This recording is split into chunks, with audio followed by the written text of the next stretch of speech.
Well, this week has been a total chaos for me since college, and so is this game.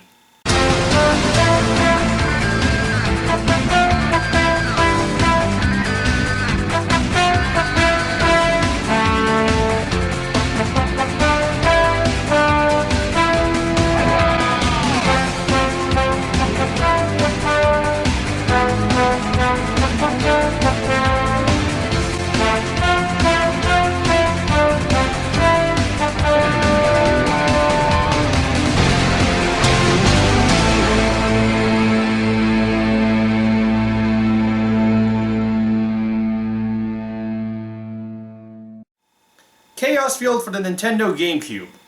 What is it? Why, it's a shoot 'em up. One of my favorite genres to play. I got this game while I was in Connecticut for $2.99. Wow, that is cheap. And you know what? That's probably as much as I'll ever pay for this game. Why is that? Is it because it's bad? Well, let's find out. This game is by 0-3 Entertainment. Is that the rating of this game and its company? Lowest 0 and highest 3. Well, at least they're being modest. Milestone? Oh, it'll be a milestone once I beat this game. Then the intro appears, and it's pretty neat actually. I get nostalgic watching it like the first time when we see a 3D game.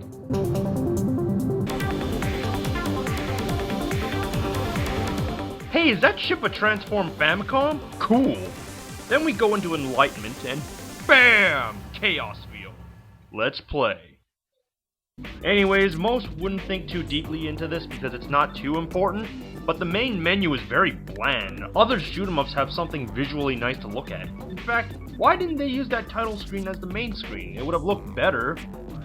You get arcade mode, which is just boss fights only, and original mode where you get to fight some enemies before fighting a boss fight. That's about it, the rest is explanatory. Now, I'm going to state that it is very easy to die in this game, so I am going to set the difficulty on easy and set my shielding to max so I can try and beat this game. With emphasis on the word try. It also seems you can get shield back when you get enough points, much like lives, but I don't see this happening and the game doesn't explain how many points it requires. Unless you look inside the manual. Thanks, game. And what if I don't have the manual? Am I supposed to guess? Before you get into the game, you get to select which pilot you want to play as. Oh yes, because our fudging ships need to have human characteristics in order to have character development. We couldn't just have the ships. No! We need character development. You know, these characters are already more 2D than they already are, with their stories only covering 1/3 of the page each. Like, not that I want to read more on them. I mean, they're just so generic. I mean, these characters don't ever seem to interact or talk, they're just there. Would Raiden be a better game if we talked about who the pilots are? Would Pigment be more fun if each Pigment had their own backstory we could read up on? Would Geometry Wars be more three-dimensional if we knew who the pilots are? I know this is not very important, but if it's not important, why talk so deeply about it? Well, they just put it in there, and for some reason this design choice just fascinates me. But moving on, the ships do work differently from each other, so they'd be good in certain situations if you knew the stats to their ship. Also, why is there a time limit for ship selection? We're not playing it in the arcades. Granted, there is an arcade mode, but still. So pick Hal, Jin, or Ifumi, and every 2 levels there's a cutscene of your ship transitioning into the next level. And speaking of transitioning into something else, let's talk about the game. The ships all have the same functions, such as launching shields, which only last for like 5 seconds, homing attacks, and that's about it, but they work differently. For instance, Hal has the straightforward blasters, a shield he could put in front of him, and a lock-on system that locks onto whatever's in front of him, while Jin has an electric shotgun blaster, scatter shields that look like Kamen Rider Kiva's visor, and a dual scanning for homing attacks. Ifumi has a lock-on laser attack. Beaches always get the lock-on laser attacks. Radar bomber that locks onto whatever was in that radius, and a surrounding shield for protection. Beaches always get the surrounding shields. All of these special functions require energy you get from collecting these crystals you get from killing your enemies. And you can change the field you're in from Order Field to the Chaos Field. No, seriously, it's actually written in the instruction manual over here. What's the Chaos Field, you ask? Well, when you enter into the Chaos Field, your attacks become stronger, your shields get bigger, and you can lock onto bullets to destroy them. Wait, why would you have a design like that? By the time your shots hit the bullets, most of them are already off screen. Also, your enemy shoots more bullets, making it more dangerous to be in this field. Well anyways, this field supposedly helps you to kill the boss faster, if I can even get a beat on the boss with so many bullets flying around. Speaking of bullets... You have swords in this game that can destroy bullets. That's awesome! With this mechanic, this game brings in a new type of gameplay, meleeing up close with a sword over shooting. I can definitely see the milestone they achieved here because I had the exact same idea for a shoot 'em up, aka they stole my idea. However, this would have been a good mechanic if it wasn't for the fact that there are bullets you can't slash at. Why can't they just stick to one mechanic?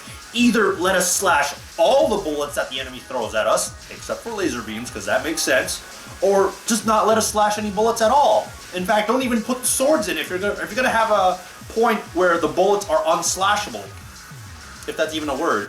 I mean, once you encounter the bosses that shoot bullets you can't slash at, what's the point? I mean, sure, you are encouraged to slash the right bullet to create a path that avoids the indestructible bullets, but think about this. As you're trying to avoid the bullets to not get hit, but then a mechanic gets introduced where you can slash the bullets and destroy them, okay, that changed how my reactions to the bullets being shot at me are going to be. I'm going to start slashing them so I can protect myself.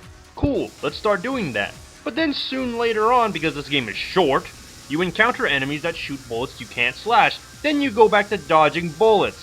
So they bring this mechanic into the game only to quickly make it useless.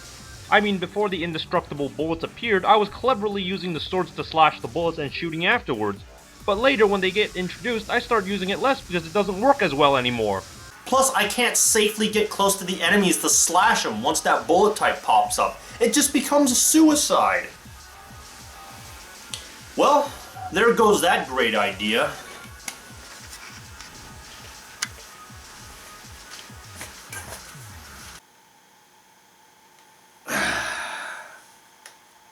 Did I mention that this game is really difficult? And I would even add that it's difficult for the wrong reasons. I know it doesn't look that difficult from an audience perspective, but it's one of those moments in gaming where when you're playing the game, your mindset is focused somewhere else on the game, and you don't see the big picture that well. And the sword while you're slashing you can't shoot, okay fine, I can accept that. You can do a triple slash combo, which kinda looks like a windshield wiper. I guess that's how you wipe the chaos off the field!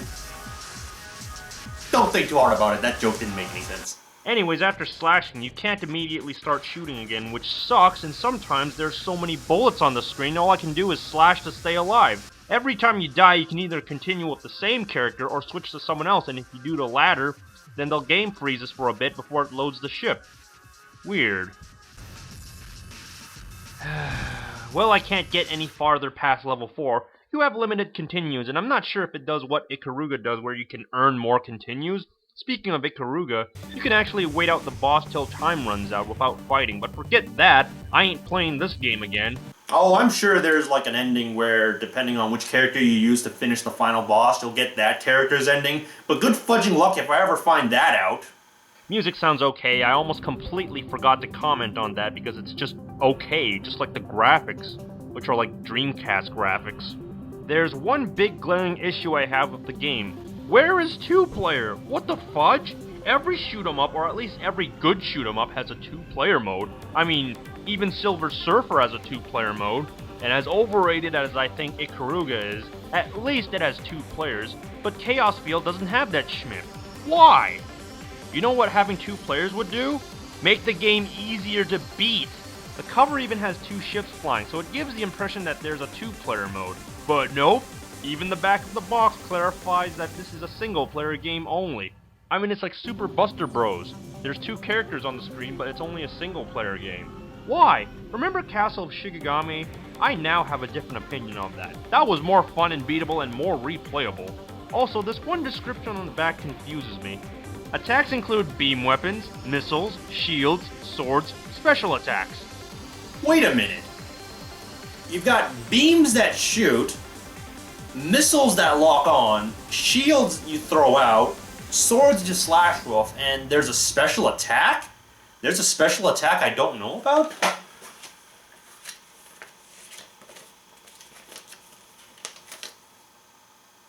Well, I don't see it. Apparently the missiles and the shields are the special attacks. Why did this game list special attacks as if it's its own attack? And the legendary Chaos Field. What's so legendary about the Chaos Field, aside from the fact that I didn't know about it until I saw the low price years later? I guess Ikaruga must be a wannabe.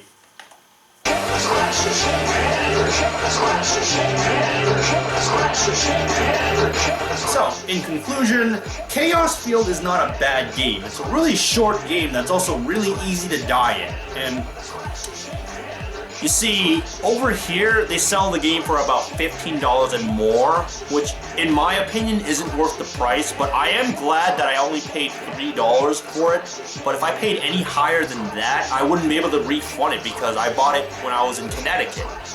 So, until next time, stay tuned for more.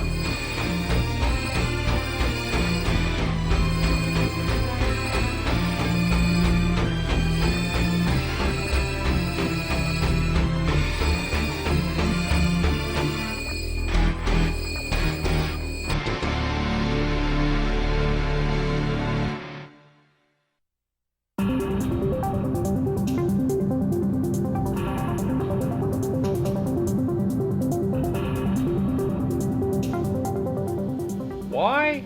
Well, I could say that there's too many bullets, but hey, Toho had a lot of bullet hell sections, but how come I could dodge those and not Chaos Field? 'Cause it's a bullet field of chaos! In different colors! I think that might be the reason why it's so difficult to stay on track dodging bullets. They're all in different colors, and keeping track of all these different color bullets is not easy. Most shoot-em-ups have a consistent color bullet, so it's easier to pay attention to. But in Chaos Field, when you focus on one type of bullet, your eyes just blank out for the other bullets until you get hit, and then you're like, oh snap, I forgot about the other bullets. It's just, I'm surprised all these different colors didn't cause me a fudging seizure.